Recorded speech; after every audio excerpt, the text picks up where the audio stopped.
Hello friends, good morning, welcome back to my channel. তোমরা সবাই কেমন আছো? আশা করছি তোমরা সবাই খুব ভালো আছো, সুস্থ আছো, আর আমরাও সবাই খুব ভালো আছি। এখন ঘড়িতে বাজছে প্রায় 7:30, আর সকাল সকাল আমি উঠে পড়েছি। আর এখন দেখো ভাইজিকে নিয়ে আদর করছি। ইস্যু এখনও ওঠেনি। সকালবেলার আগের ভিডিওটা দেখেছো, আমাদের এখন পুজো চলছে ধর্মরাজের। তো সকালবেলাতে মুক্তচাঁদ হয়ে গেছে, তারপর আমরা ওখান থেকে দেখে বাড়ি চলে এসেছি। তারপরে টাইমটা থেকে আমি তোমাদের সঙ্গে এই ভিডিওতে শেয়ার করব যে তারপরে আমরা কি করছি। এটা হলো পুজোর দিন সকালবেলার ভিডিও। মা দেখো এখানে হাঁস কিনেছিল 5টা, তার মধ্যে 2টো হাঁস মায়ের হারিয়ে গেছে। মানে একটা হাঁস নিয়ে চলে গেছে কিছুতে, আর একটা হাঁস সেটাও চলে গেছে। আপাতত এখন না, একটা হাঁসই চলে গেছে, আর একটা হাঁস মানে ড্রেনে পড়ে গেছিলো, তাকে পুরো একদিন পর পাওয়া গেছে। তো ওই জন্য হারিয়ে যাবে বলে মা এখন পায়ে সুতো বাঁধছে। কারণ কি আগের দিনকে হাঁসটা পাওয়া যায়নি, খুঁজে খুঁজে অনেক কষ্ট করে তারপরে হাঁসটা পাওয়া গেছে, একজনদের বাড়িতে চলে গেছিলো। তো ওই জন্য মা যাদের চিনতে পারে তার জন্য হাঁসের পায়েতে উল বেঁধে দিচ্ছে। আর হাঁসগুলো আমার মা আরও কিনলো, কারণ কি ইস্যুর জন্য।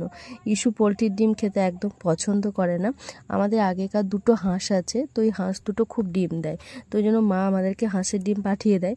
তো ওই হাঁসের ডিম যাতে বন্ধ না হয়, যাতে ওই হাঁস দুটো কিছু হয়ে গেলেও যেন হাঁসের ডিম বন্ধ না হয়, তার জন্যই আরও কটা হাঁস কেনা। কিন্তু কি হয়েছে বলো তো, ওই 5টা হাঁস কিনেছে, তার মধ্যে আবার একটা হাঁস মানে শুধুমাত্র একটাই হাঁসি হয়েছে, বাকি 4টে হাঁসা হয়ে গেছে। তো হাঁসি হবে বলে ওরা টাকা নিয়েছিল, কিন্তু হাঁসা হয়ে গেছে, কিছু করার নেই। এখানে ইস্যু আমার ভাগ্নিকে ভাইজিকে ড্রয়িং দিয়ে কিছু 1 2 এগুলো পেন্সিল দিয়ে লেখাচ্ছে, আর ঠাকুমা এখানে সবজি কাটছে দেখলে। আর আমি এখানে বেগুনি বানাচ্ছি। মা এখনও নিচের কাজগুলো এখনও কমপ্লিট হয়নি, তাই আমাকে বললো তো মুড়ি খাবারটা করার জন্য। তো আমি এখানে বেগুনি করছি, আর বেগুনি করার পর আবার কুমড়োর তরকারিও করব, কারণ বেগুনি দিয়ে মুড়ি খেতে না অতটা ভালো লাগে না, মানে ওই শুকনো শুকনো মুড়ি খাওয়া যায় না। আমার বেশ কুমড়োর তরকারি হবে, আলুর তরকারি হবে, এই ধরনের তরকারি দিয়ে মুড়ি খেতে আমার সত্যি খুব ভালো লাগে। ওই বেগুনি দিয়ে আমার মুড়ি খাওয়া হয় না। আলু ভাজা বলো, এইসব দিয়ে বেশ মাখা মাখা করে তরকারি হলে খেতে বেশ ভালো লাগে।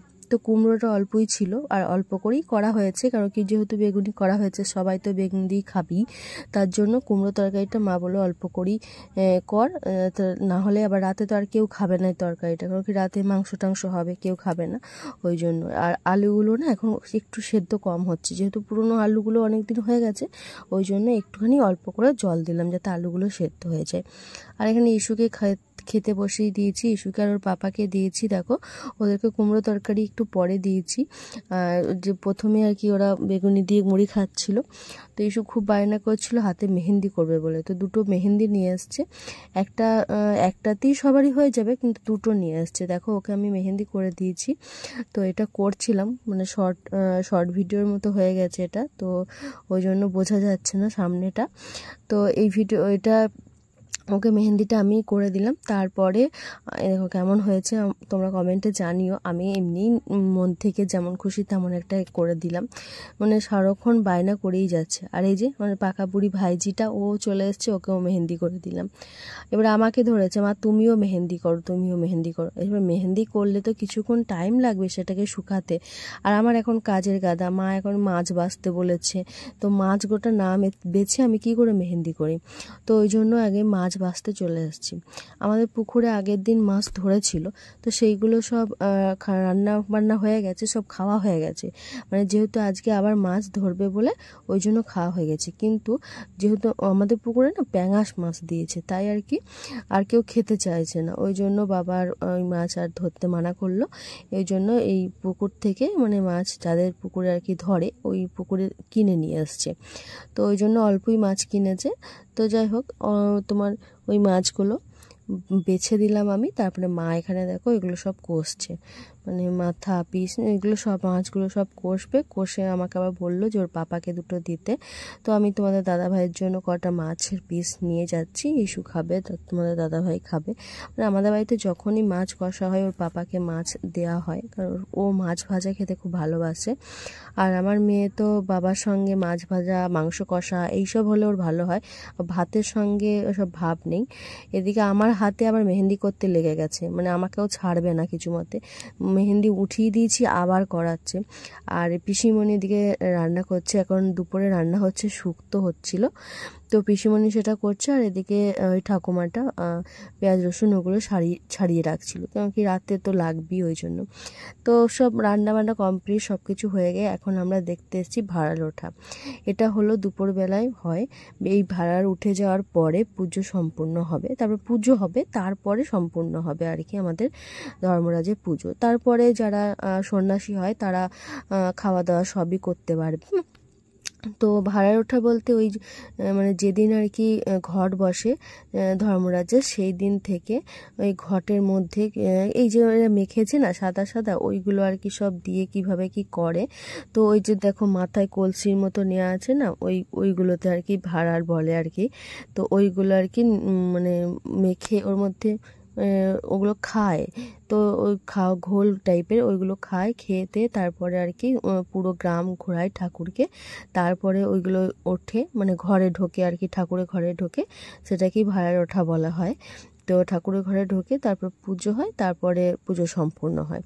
তো আমরা সেটাই দেখতে এসেছিলাম। আর প্রচুর রোদ, এত রোদ না, দাঁড়াতেই পাচ্ছিলাম না। আর এই রোদে বোঝো সন্ন্যাসীদের কি অবস্থা, সারা দিন কালকে তো উপোস করেছে, রাতের বেলায় প্রণামী খেটেছে, সকালবেলায় মুক্তচাঁদ হয়েছে, আবার এখন ভাড়ার ওঠার হচ্ছে। তো এইটা পুরো গ্রাম ঘুরতে ঘুরতে এখন বিকেল 4টে বেজে যাবে।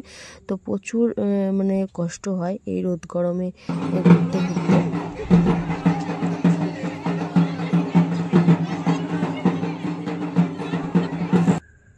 তো তারপরে দেখো আমি বিকেলবেলায় তোমাদের সঙ্গে ভিডিওটা শেয়ার করছি। এখন এটা বিকেল প্রায় 5টা বাজে, আমাদের খাসি টাসি কাটা ছাড়ানো সব কমপ্লিট হয়ে গেছে। আর আরেকটা ব্যাপার হলো, এবছর প্রথম আমি রান্না করছি, মাংস রান্না করছি আমাদের পুজোতে। আমি কোনোবার পুজোতে মাংস রান্না করি না, এটা হচ্ছে ভুড়ি ভাজা হচ্ছে, আর এটা আমিই রান্না করছি। কোনোবার আমি ভুড়ি ভাজা করিও না, মাংসও করি না, কিন্তু এবারে আমাদের দিদিরা কেউ আসেনি, মানে পিসির মেয়েরা কেউ আসেনি।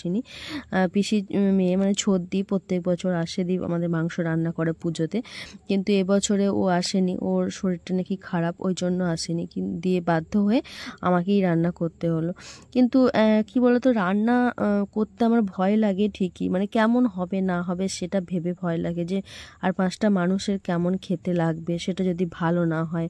এবার জিনিসটা খাসির মাংস, সেটা যদি ভালো খেতে না হলো মানুষজন খেতে পারবে না, এইটা ভাবনা চিন্তা করে আরও বেশি খারাপ লাগে। তো যাই হোক, ভুড়ি ভাজাটা আমি করেছিলাম, সত্যি কথা বলছি ভালো খেতে হয়েছিল, ভালো টেস্ট হয়েছিল, খারাপ মোটেও হয়নি, কিন্তু ভয় পাই ওটাই যা। তারপরে দেখো মাংসটা আমিই চাপালাম প্রথমে, মানে মশলা টশলাটা আমিই খড়ালাম, তারপরে কিন্তু সবটাই ইস্যুর পাপা করেছে। ও মানে তোমাদের দাদা ভাই বসে বসে ও পুরো মাংসটা তারপরে মানে একদম লাস্ট অবধি বসে বসে মাংসটা রান্না করে দিয়েছে, তারপরে আমাকে আর হাত দিতে হয়নি। আর মা ওরা তো নানান কাজে ব্যস্ত ছিল, তো মা আর ওরা করতে আসতে পারেনি। তো আমি এটা সবটা নাড়াচাড়া করে দিয়ে তারপরে ওদিকে চলে গেছিলাম, কারণ লোকজন আসতে শুরু করে দিয়েছিল, আর পুজো বাড়িতে সবাই আস্তে আস্তে আসতে লাগলে তো আর থামে না, তো ওদেরকে আর কি মিষ্টি জল খেতে দেওয়া, এই করা, এইগুলো সব করতে গিয়েছিলাম। আর মা, আমার পিসিমণি, ওরা সবাই ছিল, কিন্তু তা সত্ত্বেও মানে ওই হয় না, পুজো বাড়িতে যত লোক থাকে তত লোককেই দরকার হয়, তো ওই জন্য আমি ওদিকে ব্যস্ত হয়ে পড়েছিলাম। আর এদিকে দেখো ইস্যুর পাপা মানে রান্নাটা পুরোটাই ওর বাকিটা কমপ্লিট করেছে, মানে বাকিটা বারবার নাড়া, বারবার ঢাকা দেওয়া, বারবার দেখা, তো ওই সবটা করেছে।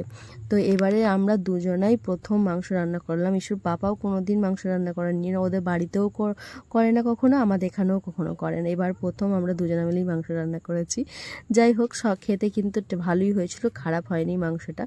তো তোমাদের কেমন লাগলো পুরো ভিডিওটা অবশ্যই কমেন্টে জানিও। আর পূজা আর জয়ন্ত এসেছিলো, ওরা আমাদের বাড়িতে থাকে এখন, পরে ওদের ব্যাপারে তোমাদেরকে সবটা বলবো। তো আজকের মতো ভিডিওটা আমি এখানেই শেষ করছি। ভিডিওটা তোমাদের কেমন লাগলো অবশ্যই কমেন্টে জানিও, যদি ভালো লাগে অবশ্যই লাইক করো, চ্যানেলটাকে সাবস্ক্রাইব